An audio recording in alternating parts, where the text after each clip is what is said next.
Everyone, मैं मैत्री किरण और आज सभी का केमिस्ट्री की क्लास में स्वागत है। अच्छा, आज हम पढ़ने वाले हैं मोल कंसेप्ट, लेकिन उसको पढ़ने से पहले हम कुछ पुरानी चीज़ें जो हमारे इम्पोर्टेंट इस चैप्टर के कुछ टॉपिक्स थे, हम उसको एक बार रिवाइज़ करते हैं। तो हमने क्या पढ़ा था? Laws of chemical combination. हाँ, सबसे पहले कि अगर किसी भी प्रक्रिया होने के लिए जो लॉ है, जो एक नियम है, वो क्या है? तो सबसे पहला क्या लॉ था? Law of conservation of mass, धन संरक्षण नियम। इसमें क्या कहता, ये नियम क्या कहता है? मास can nether be created nor destroyed in a chemical reaction. मतलब कि किसी भी रासायनिक प्रक्रिया में जो धन है, ना ही वो बन सकता है, ना ही तुम उसका नाश कर सकते हो। अच्छा, ये पहला नियम था। और जो दूसरा नियम था वो क्या था? Law of constant proportion. ये नियम क्या कहता है? A pure chemical compound always contains same elements combined in same proportion by mass. मतलब जो एक कंपाउंड है वो हमेशा सेम प्रोपोर्शन होता है, उसमें जो धन के हिसाब से जो उसका होता है, वो हमेशा जो दो एलिमेंट्स हैं या तीन एलिमेंट, जो भी जितने भी एलिमेंट्स हैं, वो सेम प्रोपोर्शन में रहते हैं। उसके जो धन है, उसका जो धन के हिसाब से जो रहता है, वो मास के हिसाब से रहता है, वो सेम प्रोपोर्शन में रहता है एक कंपाउंड में। अच्छा, अब देखो, उसके बाद हमने ये चीज़ देखा था कि जो डाल्टन थे, हाँ, डाल्टन, जो हमारे डाल्टन साइंटिस्ट थे, उन्होंने एटम्स के ऊपर कोई थ्योरी रखी थी, ठीक है, परमाणु पे कोई सिद्धांत उन्होंने बनाए थे। तो उनके जब सिद्धांत आए थे, और उन्होंने उसमें से एक सिद्धांत ये भी था कि जो हर एक एलिमेंट होता है, जो हर एक तत्व होता है, उसके जो एटॉमिक मास हैं वो डिफरेंट होते हैं। तो जब उन्होंने ये सिद्धांत सामने रखा था, तो उसकी वजह से जो बाकी वैज्ञानिक थे, उन्होंने जो तत्व हमारे आसपास में जो थे, जो तत्व की खोज हो चुकी थी, उसका एटॉमिक मास जानने की कोशिश की। अच्छा, हुआ क्या? जो एटॉमिक मास जो उन्होंने देखा, तो वो बहुत ही मतलब छोटे थे, बहुत छोटे होते हैं। वो जो एटम्स होते हैं, उनकी जो कण की जो साइज़ होती है, वो बहुत छोटी छोटी होती है। तो उसके लिए उन्होंने क्या किया, जो वैज्ञानिक थे, उन्होंने रिलेटिव एटॉमिक मास निकालना शुरू किया। क्यों? क्योंकि जो एक कोई कण है वो बहुत छोटा है, तो उन्होंने उसके लिए कि किसी और से कंपेयर करके, किसी और को सामने रख के उसका एटॉमिक मास खोजने की कोशिश की। अच्छा, तो उसके हिसाब से जो फॉर्मूला था वो क्या आया कि mass of one atom of element, मतलब कि एक तत्व, जो तत्व है, उसके एक परमाणु का धन बटे 112 mass of atom of carbon 12 isotope. अच्छा, अब आप लोग मुझसे पूछोगे कि हमने रिलेटिव एटॉमिक मास में हम सिर्फ कार्बन 12 आइसोटोप को ही क्यों यूज़ करते हैं? सबसे पहले तो हम रिलेटिव करते हैं, तो क्या करते हैं कि एक हम परमाणु, एक तत्व के परमाणु को हम क्या कर रहे हैं, यहाँ पे कंपेयर कर रहे हैं। किससे कंपेयर कर रहे हैं? कार्बन 12 आइसोटोप के धन से, ठीक है, वो भी 1/12, ठीक है, तो उसके धन से हम कंपेयर कर रहे हैं। तो अब आप लोगों के मन में ये सवाल आना चाहिए कि हम सिर्फ कार्बन 12 आइसोटोप के ही तत्व से क्यों हम उसका कंपेयर कर रहे हैं, हम किसी और तत्व को क्यों नहीं यूज़ कर रहे? तो देखो, ऐसा नहीं था कि सबसे पहले ही कार्बन 12 आइसोटोप की से हमने उसको कंपेयर करना चालू किया था। हमने सबसे पहले क्या किया था? हाइड्रोजन यूज़ किया था। लास्ट क्लास में मैंने आपको बताया था कि जो हाइड्रोजन होता है वो सबसे छोटा होता है, उसके न्यूक्लियस के बाद एक ही इलेक्ट्रॉन होता है शेल में उसके। तो हाइड्रोजन सबसे छोटा था, इसीलिए उन्होंने सबसे पहले जो रिलेटिव एटॉमिक मास जब निकाल रहे थे, तो उन्होंने हाइड्रोजन का इस्तेमाल किया था। लेकिन उसकी वजह से क्या प्रॉब्लम्स आई? उनमें क्या हुआ, काफ़ी सारे ऐसे एटॉमिक मास जो थे वो फ्रैक्शन में आने लगे, ठीक है। वो क्या हुआ, कुछ बटे, जैसे फ्रैक्शन को क्या हम बोलते हैं, P/Q के फॉर्म में लिखते हैं, तो वो उसके फॉर्म में आने लगे। तो इससे काफ़ी ज़्यादा जो कैलकुलेशंस थे उसमें दिक्कत आने लगी थी। तो इसीलिए फिर उसके बाद क्या हुआ कि हम लोगों ने ऑक्सीजन का यूज़ करना चालू किया। ऑक्सीजन जो था वो काफ़ी सारे बाकी सारे तत्व के साथ रिएक्ट करते थे, ठीक है। ऑक्सीजन जो था वो काफ़ी सारे तत्वों के साथ रिएक्ट कर जाता था। तो इसीलिए हमने ऑक्सीजन का यूज़ किया, लेकिन जब हम ऑक्सीजन का भी यूज, जैसे हाइड्रोजन के यूज़ करने में हमें कुछ दिक्कतें आई, वैसे ही हमें ऑक्सीजन के यूज़ करने में भी कुछ दिक्कतें आने लगी। तो हमने क्या किया, कार्बन 12 आइसोटोप को यूज़ किया। अच्छा, ऑक्सीजन का जो दन था वो कितना आया था, 16 एटॉमिक मास यूनिट। जब कार्बन 12 आइसोटोप को जब उन्होंने उसका यूज़ करना चालू किया, तो क्या हुआ कि जो उसका एटॉमिक मास जो आया ना, वो किस में आया, होल नंबर में आया। अच्छा, जब होल नंबर में आया तो क्या होता है कि जब भी कोई होल नंबर जैसा रहता है तो उसको कैलकुलेशन करने में इजी रहता है। तो जो कार्बन 12 आइसोटोप का जो हमारा जो दन था वो कितना था, 12, ठीक है, 12 जब और अब 1/12 कितना होगा उसका, 1/12 का 1 AMU। तो जब हमने कार्बन 12 आइसोटोप को यूज़ किया तो हमें दूसरे तत्वों को देखने में आसानी रही, ठीक है। तो उसके बाद जब हम यहाँ पे कंपेयर करते हैं, यहाँ पे किसी भी रिलेटिव एटॉमिक मास यूनिट का, तो हम क्या करते हैं, कार्बन 12 के 1/12 उससे करते हैं, मतलब जो कि जिसको हम एक एटॉमिक मास यूनिट कहते हैं। अभी आजकल हम लोग कार्बन 12 आइसोटोप का हम 1 AMU भी लिख सकते हैं या फिर 1 यूनिफाइड मास, 1U, ठीक है। तो यही रीज़न था, ये कारण था कि हम लोगों ने कार्बन 12 आइसोटोप को क्यों चुना। आगे बढ़ते हुए हमने पढ़ा था एटम्स होते हैं, तो एटम्स जो हैं वो एग्जिस्ट कैसे करते हैं, तो वो क्या करते हैं, मॉलिक्यूल्स का फॉर्म करते हैं, हाँ, ताकि वो स्टेबल हो सके और नेचर में पाए जा सके। तो अब अगर मॉलिक्यूल्स हैं तो मॉलिक्यूल्स का भी तो कोई दन होगा, तो हमें मॉलिक्यूलर मास भी पढ़ना पड़ता है, उसकी वजह से आणविक दन भी हमें पढ़ना पड़ेगा। तो जैसे एटॉमिक मास था, मास ऑफ 1, वहाँ पे क्या था, एटम था, यहाँ पे क्या है, मॉलिक्यूल है। तो मास ऑफ 1 मॉलिक्यूल, अब यहाँ पे भी रिलेटिव अगर हमें कुछ चाहिए तो हमें अभी भी जो दूसरे से कंपेयर करना है तो वो अभी भी 1/12 दंड है कार्बन 12 आइसोटोप के, ठीक है। तो अच्छा, अब आप लोग अब सोचोगे कि हमें कितने सारे, अब 114 जो एटम्स हैं उनका भी एटॉमिक मास यूनिट याद करना पड़ेगा, अब मॉलिक्यूल्स हैं उनका भी याद करने पड़ेगा, और मॉलिक्यूल्स तो कितने सारे होते हैं, कितने सारे कंपाउंड होते हैं। तो देखो, ऐसा ज़रूरी नहीं है। आपने क्या होता है कि कुछ इंपॉर्टेंट जो होते हैं वो एटॉमिक मास आपको याद करना है। अब मॉलिक्यूल्स में तो मैं बोलती हूँ कि आपको कुछ याद करने की उतनी ज़रूरत ही नहीं है। अगर आपको एटॉमिक मास यूनिट याद है तो आप मॉलिक्यूलर मास भी बहुत आसानी से निकाल लोगे। अच्छा, एक एग्जांपल दिखाती हूँ। क्या होता है कि एग्जांपल से पहले हम ये समझते हैं कि मॉलिक्यूलर मास हम कैसे और तरीके से निकाल सकते हैं। तो देखो क्या होता है कि sum of atomic mass of all atoms in a molecule of that substance is also equal to molecular mass. मैंने क्या कहा, कोई पण पदार्थનું आणवीय દળ તેમાં રહેલા તમામ ઘટક પરમાણુઓના પરમાણ્વીય દળોના સરવાળા बराबर હોય છે।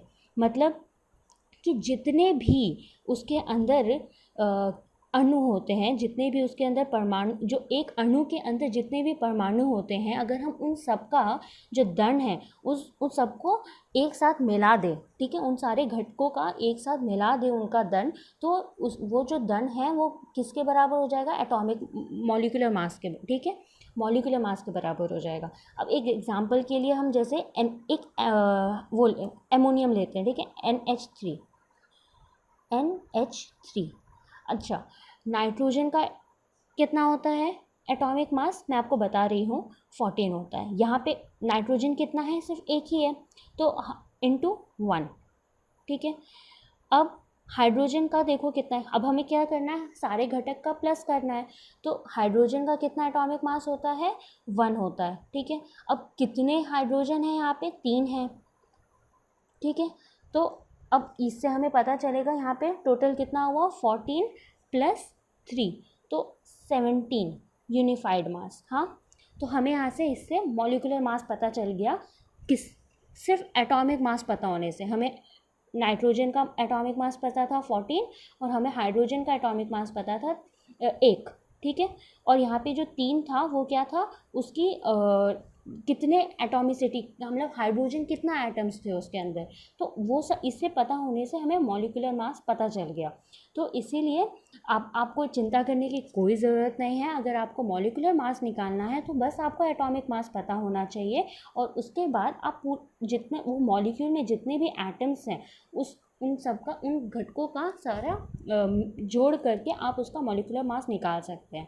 अच्छा, तो देखो, जैसे हमने एक और चीज़ पढ़ा था, फार्मूला यूनिट मास। तो फार्मूला यूनिट मास में क्या होता है कि जितने भी घटक होते हैं, जैसे हमने लास्ट क्लास में पढ़ना सीखा था how to write chemical formulas, कि हम केमिकल रासायनिक जो वो है वो कैसे लिखते हैं। तो उसमें उसके अंदर जितना भी जैसे H2O है, तो इसके अंदर क्या घटक हैं, जैसे हाइड्रोजन के 2 हैं, ऑक्सीजन के 1 है। तो इसका अगर हमें एटॉमिक मास पता है तो हम वैसे ही मॉलिक्यूलर मास निकाल सकते हैं। वैसे ही फॉर्मूला यूनिट मास में जो एक सूत्र होता है, तो वो हम लोग इस तरीके से एक फार्मूला में कितना उसके एटम्स है, उसके दंड मिला मिला के हम फार्मूला यूनिट मास भी निकाल सकते हैं।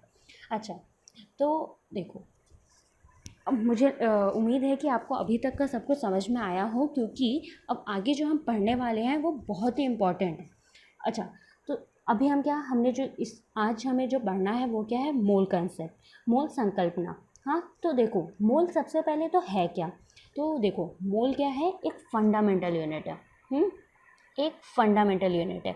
जैसे आप किसी क्या होता है, जैसे कि आपको दूरी है, आप उसको कैसे किलोमीटर्स में नापते हो। हाँ, अच्छा, अगर आपका वेट है तो आप किसको उस केजी में नापते हो, ठीक है, कि हाँ जैसे 1 केजी का आपने फल खरीदा या कुछ भी, तो ऐसे जैसे ये सब क्या होते हैं, फंडामेंटल यूनिट्स होते हैं। तो वैसे ही मोल भी क्या होता है, कि फंडामेंटल यूनिट है। अच्छा, वो किस चीज़ का फंडामेंटल यूनिट है, कि कितने पार्टिकल्स प्रेजेंट है। अब जैसे एटम हो गया, वो एक एक किसी भी पदार्थ में वो तो कितने असंख्य उसमें ऐसे होते हैं। तो उसको जानने के लिए, मतलब एक तरह से हम उसको जानने के लिए हम मोल कंसेप्ट का यूज़ करते हैं। अच्छा, मोल कंसेप्ट में क्या होता है कि मतलब कि एक मोल मतलब कि 6.022 इंटू 10⁻23 पार्टिकल्स, ये बहुत बड़ा नंबर है। तो 1 मोल रिप्रेजेंट इतना पार्टिकल्स, ठीक है। तो કોઈ પણ પદાર્થની એક મોલ જથ્થામાં હાજર રહેલા ઘટકોની સંખ્યા 6.022 इंटू 10⁻23 જેટલી નિશ્ચિત હોય છે। अच्छा, ये जो नंबर है ना, उसको हम एवोगैड्रोस नंबर भी कहते हैं, एवोगैड्रोस नंबर या फिर एवोगैड्रोस कांस्टेंट। और हम इसको सिंबल से डिनोट कर सकते हैं, Na या फिर N, यहाँ पे बीच में ये एक O जैसा, ठीक है। तो हम इसको एवोगैड्रोस कांस्टेंट या एवोगैड्रोस नंबर को हम लोग इससे सिंबल से डिनोट करते हैं। अच्छा, अगर आपको कहीं पे भी Na या ये चीज़ लिखा हुआ मिले, तो इसका मतलब ये होता है कि ये नंबर, हाँ, ये नंबर बहुत इंपॉर्टेंट है। मैं आप सबसे रिक्वेस्ट करती हूँ कि प्लीज़ आप इसको याद कर ले। Na की वैल्यू कितनी होती है, 6.022 इंटू 10⁻23, जिसको हम एवोगैड्रोस नंबर या एवोगैड्रोस कांस्टेंट कहते हैं। अच्छा, ये होता क्या है, ये होता है कि किसी एक मोल के अंदर कितने पार्टिकल्स प्रेजेंट है। अच्छा, एक और चीज़ मैं बता दूं कि जो यहाँ पे पार्टिकल्स है वो कुछ भी हो सकता है, ठीक है। वो एटम्स भी हो सकता है, वो आपका मॉलिक्यूल भी हो सकता है, वो आपका आयन भी हो सकता है, या कोई भी चीज़ है, वो पार्टिकल, वो कोई भी चीज़ हो सकती है, ठीक है। ऐसा नहीं है कि वो सिर्फ एटम होगा, मॉलिक्यूल होगा या कुछ होगा। अच्छा, अब देखो, यहाँ पे मैं आपको और अच्छे से समझाने के लिए 1 मोल ऑफ एनी पार्टिकल, मतलब कि किसी भी पदार्थ का अगर 1 मोल है, तो इसका मतलब आपको ये समझ लेना चाहिए कि उस पदार्थ का आपके पास कितने संख्या है, उसके 6.022 इंटू 10⁻23 उसके संख्या में वो उस पदार्थ में वो है, ठीक है। और वो ये 1 मोल की जो क्वांटिटी होती है वो निश्चित होती है, यही हो सकता है, इससे ज़्यादा या कम नहीं होगा, ठीक है। अब देखो, दूसरा क्या है, relative mass of those particles in ग्राम।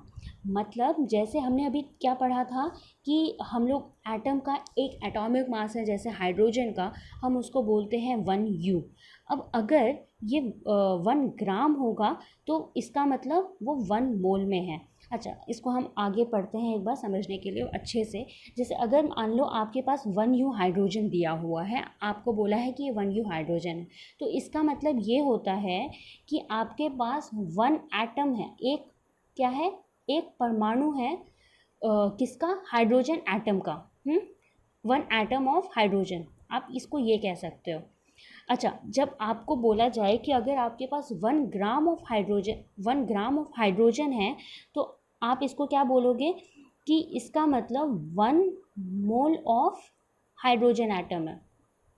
अब 1 मोल मतलब कितना, 6.022 इंटू 10⁻23 एटम्स ऑफ हाइड्रोजन है। आप देख रहे हो, सिर्फ एक यूनिट चेंज होने से 1U, और यहाँ पे जो ग्राम है तो उसमें 1U में मतलब एक एटम ऑफ हाइड्रोजन। अच्छा, अगर जैसे अब जैसे मैंने आपको हाइड्रोजन में बताया, अच्छा अब जैसे ऑक्सीजन है, ऑक्सीजन का क्या होता है, 16 होता है यूनिफाइड मास उसकी, ठीक है, 16 होती है। आपको वैसे मैंने आपको ये वर्कशीट में दिया था, आपको याद कर लेना चाहिए अभी तक, अगर याद नहीं हुआ है तो कुछ कुछ जो इम्पोर्टेंट है वो याद कर लेना, ठीक है। तो यहाँ पे देखो, ऑक्सीजन 1U अगर है आपके पास तो इसका मतलब क्या है, सॉरी 1U बोल रही हूँ अभी भी मैं, 16 अगर U है, ठीक है, 16U है, इसका मतलब क्या है, आपके पास 1 एटम ऑफ ऑक्सीजन है, हाँ, ऑक्सीजन एटम। अच्छा, अगर आपके पास मैं बोलूँ 16 ग्राम है, तो क्या 16 ग्राम ऑफ ऑक्सीजन है, तो क्या है इसका मतलब 1 मोल ऑफ ऑक्सीजन, ठीक है।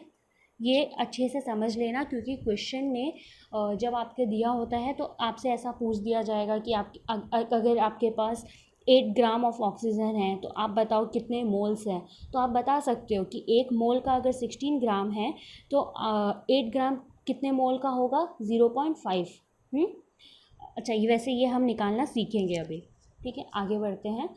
तो देखो, जैसे अभी मैंने बोला कि हम अभी ये चीज़ सीखेंगे, तो क्या होता है कि अगर नंबर ऑफ़ मोल्स हमें जानना है, हाँ, और हमारे पास किसी भी गिवन मास, अगर हमें जैसे किसी भी तत्व हो गया, किसी भी पार्टिकल का अगर हमें मास पता है, और उसके और मोलर मास तो हमें पता होना चाहिए, हमें पता है कैसे कैलकुलेट करना है, कि एटॉमिक मास हो गया, अगर आपको तत्व पता है तो आप उसका एटॉमिक मास भी, मोलर मास मतलब निकाल सकते हो कि एक मोल का कितना मास होगा। अगर मॉलिक्यूलर मास है तो आप उसको क्या करोगे, ग्राम में लिख दोगे, और तो वही मोलर मास हो जाएगा। अगर आपके पास एटॉमिक मास पता है तो आप उसको ग्राम में लिख दोगे तो आपका मोलर मास हो जाएगा। तो अगर आपको किसी भी तत्व का या किसी भी पदार्थ का अगर धन दिया हुआ है और आप उसका मोलर मास कैलकुलेट कर सकते हो, तो इससे आपको पता चल जाएगा कि नंबर ऑफ़ मोल्स कितने हैं। अच्छा, ऐसा ज़रूरी नहीं है कि अगर हमें सिर्फ नंबर ऑफ़ मोल्स निकालना हो तभी हम ये फॉर्मूला यूज़ कर सकते हैं। अगर हमें इन तीनों में से कोई भी एक चीज़ हमें नहीं पता तो हम उससे पता कर सकते हैं। जैसे मान लो मैंने आपको कोई भी एक्स पदार्थ दे दिया, मैंने आपको नहीं बताया कि इसका जो एटॉमिक मास है या ये क्या है, तो आप अगर आपको इसका नंबर ऑफ़ मोल्स और गिवन मास पता है तो आप इससे मोलर मास निकाल सकते हैं। कैसे, मोलर मास आप यहाँ इस साइड लेके चले जाएंगे और given mass upon number of moles, ठीक है, आपेल धन अपॉन मोलर धन जो है वो मोल संख्या के बराबर होता है, ठीक है। तो अब जैसे इसका एक एग्जांपल देखते हैं। अगर आपके पास, मैंने बोला है कि गिवन मास जो है, जो आपेल धन है वो कितना है, 52 ग्राम ऑफ हीलियम है। अच्छा, हीलियम जो है उसका एटॉमिक मास कितना होता है मैं आपको बता देती हूँ। Atomic mass of helium is 4U, ठीक है। अच्छा, तो मोलर मास कितना होगा, मोलर मास हीलियम का कितना हो जाएगा, 4 ग्राम, हाँ, मोलर मास। अच्छा, मोलर मास अगर 4 ग्राम हो जाएगा और मेरे पास उसका गिवन मास, उसका आपेल धन है, तो मैं क्या करूँगी, इसको लेके डिवाइड कर दूँगी किससे, 4 से, 4 ग्राम से, क्योंकि मेरे को मोलर मास पता है। अब इसमें फिर इससे मैं ये बता सकती हूँ कि नंबर ऑफ़ मोल्स कितने होंगे, इसको डिवाइड कर दूँगे तो मेरे पास क्या आ जाएगा, नंबर ऑफ़ मोल्स। तो नंबर ऑफ़ मोल्स कितने हुए, 13 मोल्स, ठीक है। तो अब आप इससे ये बता सकते हो कि इवन उसके अंदर कितने पदार्थ, मतलब कितने उसके कितने एटम्स प्रेजेंट है उसके अंदर। अब जैसे एक मोल के अंदर आपको पता है कि 6.022 होते हैं, ठीक है। 1 मोल के अंदर 6.022 इंटू 10⁻23 पार्टिकल्स होते हैं। तो अब 13 मोल्स के अंदर कितना होगा, आप इसको 13 से मल्टीप्लाई कर दोगे इस Na को, हाँ, तो आपके पास क्या आ जाएगा, नंबर ऑफ़ पार्टिकल्स की उसके अंदर कितने प्रेजेंट है। तो इस तरीके से हम अगर हमारे पास दंड दिया हुआ है, आपेल अगर उन्होंने हमें दंड दिया हुआ है या फिर नंबर ऑफ़ मोल्स दिए हुए हैं, तो हम गिवन मास या EST कैलकुलेट कर सकते हैं। अच्छा, अगर अब ये बताओ कि अगर क्या पता अगर हमें पास, जैसे अभी मैंने यहाँ पे बोला था कि हम लोग यहाँ पे कितने पार्टिकल्स है, कितने उसके कण हैं, हम वो पता कर सकते हैं। तो अगर मान लो अगर आपको कण दिया हुआ हो तो आप नंबर ऑफ़ मोल्स कैसे निकालोगे। अगर आपको कणों की संख्या दी हुई है तो आप मोल संख्या कैसे निकालोगे। तो ये हम एक एग्जांपल से समझते हैं। जैसे देखो, सबसे पहले मैं एक चीज़ बता दूँ, एक मोल के अंदर आपको पता है कि कितना होगा, 6 Na होगा, मैं Na बोलती हूँ, Na मतलब समझ जाओ 6.022 इंटू 10⁻23। तो एक मोल के अंदर आपको पता है, तो अगर आपको मान लो इस पार्टिकल के जगह आपको जैसे यहाँ पे 12.044 इंटू 10⁻23 ऑफ हीलियम एटम दिया हुआ है, तो अगर मुझे यहाँ पे पता है कि 6.022 इंटू 10⁻23 में एक मोल है,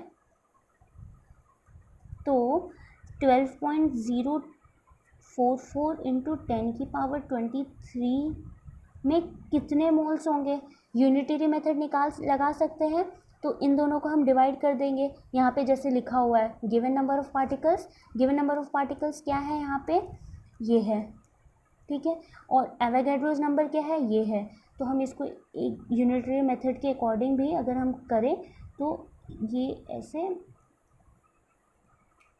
अगर इनको डिवाइड कर देंगे यहाँ पे Na, तो आंसर हमारा आ जाएगा नंबर ऑफ़ मोल्स। अच्छा, इस सवाल में जो नंबर ऑफ़ मोल्स कितना आएगा, 2, ठीक है। तो इस तरीके से हम नंबर ऑफ़ मोल्स और ये चीज़ निकाल सकते हैं। तो इससे हमें क्या पढ़ा, मोल कंसेप्ट पढ़ा। तो अच्छा, आप अभी तक जैसे मैंने आपको इतना सब कुछ पढ़ा दिया, तो अब जैसे मोल कंसेप्ट की ज़रूरत क्यों पड़ती है आपको ये समझ में आया। क्योंकि जैसे कोई भी रासायनिक है तो आप उसमें कितना दंड दे रहे हो, आप यूनिफाइड मास तो कितना छोटा होता है, तो ग्राम, अब उसको मोल में हम लोग यूज़ करते हैं कि हमें पता होना चाहिए कि हाँ, किसी भी पदार्थ में या फिर किसी में उसमें कितनी उसकी संख्या है। या अगर हमारे पास कोई जैसे 16 ग्राम है ऑक्सीजन का, तो उसके अंदर कितने कण प्रस्तुत है ऑक्सीजन के, या कितना उसका भार, अगर हमारे पास इतने कण हैं तो उसका भार कितना होगा। तो इसीलिए मोल कंसेप्ट बहुत ही इम्पॉर्टेंट टॉपिक है, और प्लीज़ इसे अच्छे से समझना। और अगर आप सभी को ये वीडियो समझ में आया हो, अच्छा लगा हो, तो नीचे लाइक कर देना। Thank you. और अगर कोई भी डाउट हो तो कमेंट बॉक्स में पूछ लेना, या फिर व्हाट्सएप पे क्वेश्चन पूछ सकते हो आप लोग। Okay, bye.